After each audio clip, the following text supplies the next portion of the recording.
अस्सलामु अलैकुम वरहमतुल्लाहि वबरकातुहू। आइए आज हम ज्योमेट्री यानी इल्मुल हिंसा के अहम नुकात को जानने की कोशिश करते हैं।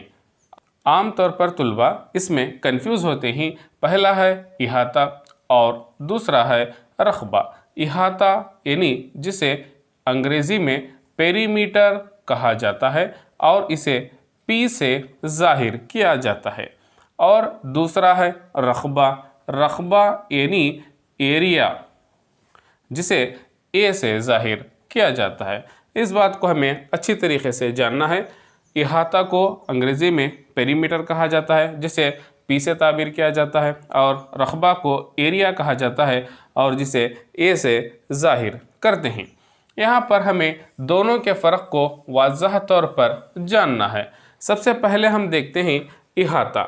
इहाता सबसे पहले हम यहाँ पर एक शक्ल को मिसाल के तौर पर लिए हैं जिसे रेक्टेंगल यानी मुस्ततिल कहा जाता है।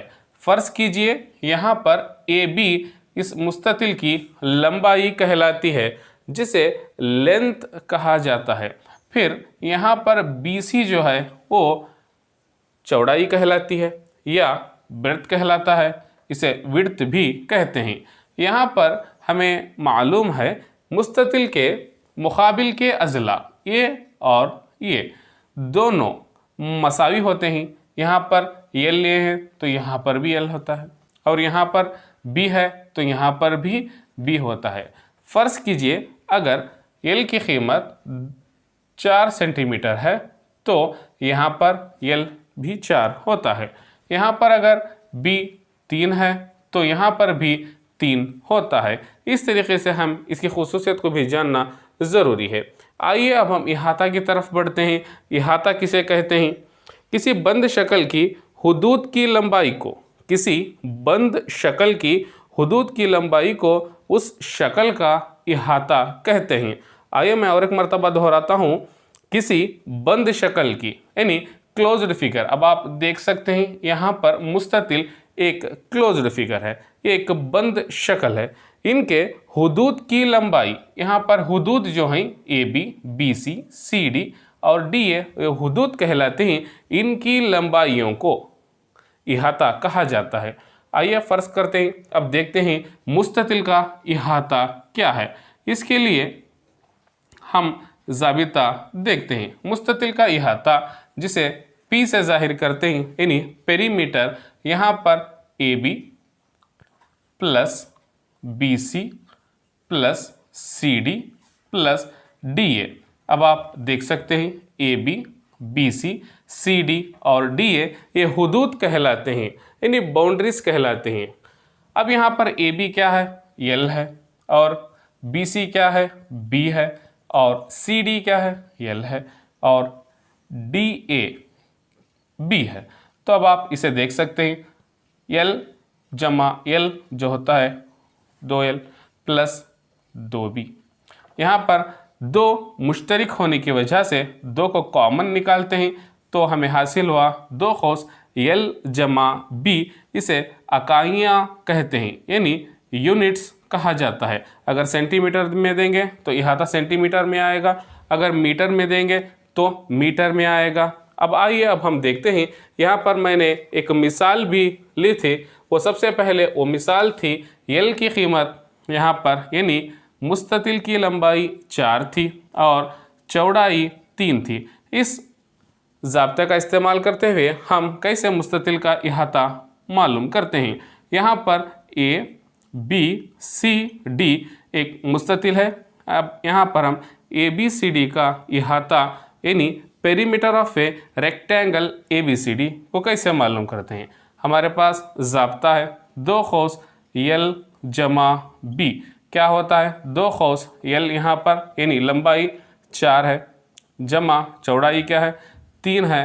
तो अब आप देख सकते हैं कितनी आसानी के साथ 4 जमा 3 7 हुए, 2 7 14 हुआ। यहाँ पर इकाइयाँ अगर इसकी इकाई सेंटीमीटर में दी जाए तो यहाँ पर 14 सेंटीमीटर ये जो हुआ ये मुस्ततिल का इहाता कहलाता है। इसी तरीके से अब हम देखते हैं मुस्ततिल का रकबा। अब आपको समझ में आ गया होगा इहाता किसे कहते हैं, यानी किसी भी बंद शक्ल के हुदूद की लंबाइयों का मजमुआ, अगर हम इसे जमा करें तो हम इसका इहाता आसानी के साथ मालूम कर सकते हैं। फ़र्ज़ करें यहाँ पर बोर्ड के 4 किनारे हैं, अगर इन तमाम को अगर नापेंगे और उसे जमा करेंगे तो हमें इहाता हासिल होता है। इसी तरीके से अगर रकबे की बात करें तो रकबा किसे कहते हैं? रकबा यानी बंद अशकाल के ज़रिए घेरे गए खित्ते की पैमाइश रकबा कहलाती है। यहाँ पर ये रेक्टेंगल जो है ये इतनी जगह को घेरा हुआ है जो यहाँ पर मौजूद है, इसे एरिया कहते हैं। तो एरिया को मालूम करने का ज़ाब्ता भी हमारे पास है।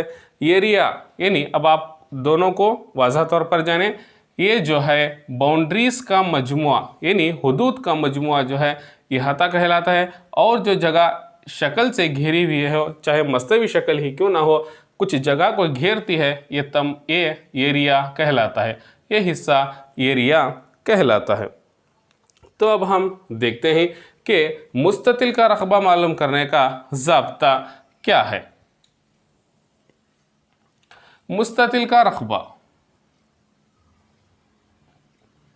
यानी एरिया ऑफ ए रेक्टेंगल यल ज़रब बी होता है, यानी लंबाई ज़रब चौड़ाई। अब आप अच्छी तरीके से जान सकते हैं कि इहाता अतराफ़ के किनारों का मजमुआ यानी हुदूद की लंबाइयों का मजमुआ है।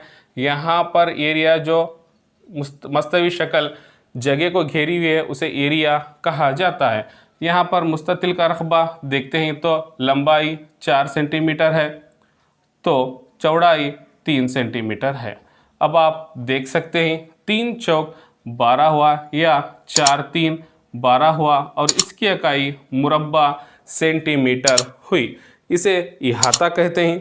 अब आप देख सकते हैं दोनों के दरमियान के फ़र्क को, ये ABCD यानी मुस्ततिल का इहाता और ये मुस्ततिल का रकबा, दोनों के दरमियान के फ़र्क को अब अच्छी तरीके से जान सकते हैं। ये 14 सेंटीमीटर है तो ये 12 मुरब्बा सेंटीमीटर है। यहाँ पर अब आप देख सकते हैं अदद के एतबार से भी अलग अलग आए हैं क्योंकि दोनों के ज़ाब्ते अलग अलग होते हैं। यहाँ पर मुस्ततिल का इहाते का ज़ाबिता 2 क़ौस यल जमा बी हुआ तो मुस्ततिल का रकबा जो हुआ यल ज़रब बी, लंबाई ज़रब चौड़ाई। इसी के साथ साथ तलबा आम तौर पर ये गलती को करते हैं कि इसकी इकाई को गौर से नहीं देखते। यहाँ पर इहाते की इकाई जो है सेंटीमीटर आती है, जो इसकी लंबाई की इकाई होती है और चौड़ाई की इकाई होती है। लेकिन मुस्ततिल का रकबा जब आता है तो इसकी इकाई मुरब्बा सेंटीमीटर होती है। इहाता के लिए सिर्फ सेंटीमीटर थी लेकिन रकबा के लिए इकाई मुरब्बा सेंटीमीटर हुई। ये इकाइयों को भी हमें जानना निहायत ही ज़रूरी है। इंशाअल्लाह अगली क्लास में हम हजम के मुताल्लिक़ से भी तफसील से मालूमात हासिल करेंगे। जज़ाकल्लाह खैर।